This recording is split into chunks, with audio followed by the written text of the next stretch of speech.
Alexandra called out, "John! John, come back here!" John turned to glance at her, his eyes sparkling as he giggled. Then he carried on running, his fair hair bright against the dark foliage. He was fast, considering he was only 2 years old, and the excitement of the chase only made him dash on more quickly. She couldn't help smiling at his merry little face. His soft, plump cheeks, button nose and round blue eyes that were gradually changing to grey always softened her heart.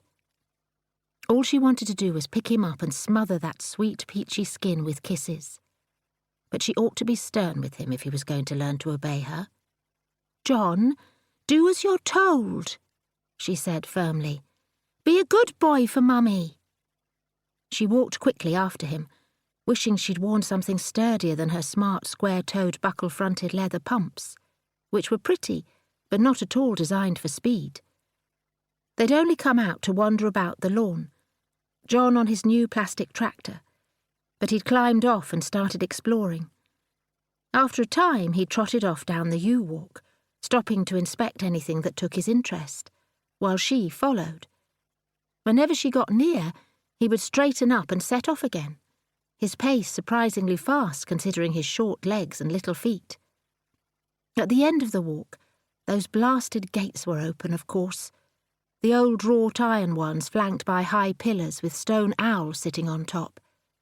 Alexandra had asked for them to be replaced and given orders that until then they were to be kept shut. But the gamekeeper claimed that they had rusted into place and could not be closed. "Can't you oil them?" she demanded, exasperated. "It's dangerous with a small child running about." But the gamekeeper had simply looked at her with an expression that seemed to imply the child would be better off for being able to escape her smothering and run away into the freedom of the woods. Her orders still carried little weight, even now. "Don't go through the gates, darling," she called, but he ignored her and wandered out between them, singing to himself. Alexandra upped her pace, picking her way along the muddy walk as quickly as she could. She didn't like him being on the bridle path alone. Once she was through the gates, she could see him further on, quite a way down it already. He was probably remembering the way from walks with his father, perhaps when they'd taken his bucket and spade down to the river to dig up mud and pebbles, which he loved doing. He was far too young to fish yet, and Alexandra had forbidden him being taken out on the river in the rowboat.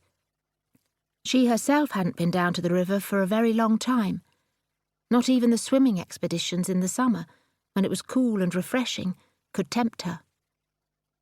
She stayed up by the pool near the house instead, perfectly happy to swim in the turquoise, chlorinated and over-warm water and sunbathe on a lounger on the concrete surround, like a tourist at a hotel.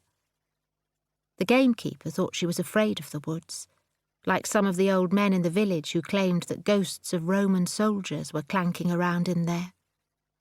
Somebody's legions had marched through, and the Saxons had ambushed them and cut them to ribbons. They were supposed to be on the march still, homesick, blooded and bent on revenge.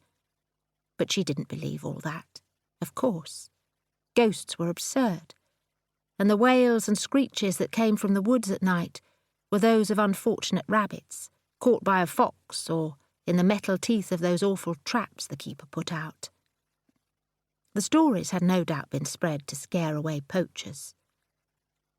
There was another reason altogether why she never went there. "John!" she called. "Come here, darling, wait for me!" He laughed again, his short legs moving even faster. He turned off the bridle path and began to follow a track.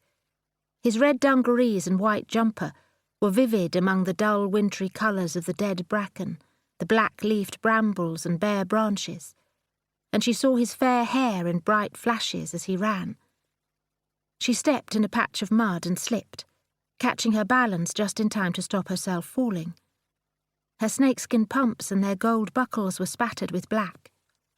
She should have slipped on her boots, and usually would have, but they'd come out of the French windows instead of through the boot room. If they'd done that, they'd be wearing coats as well. She shivered. Her cardigan. To keep listening to this audiobook, I've left you a link in the description so you can do it, at no cost thanks to Audible's 30-day free trial.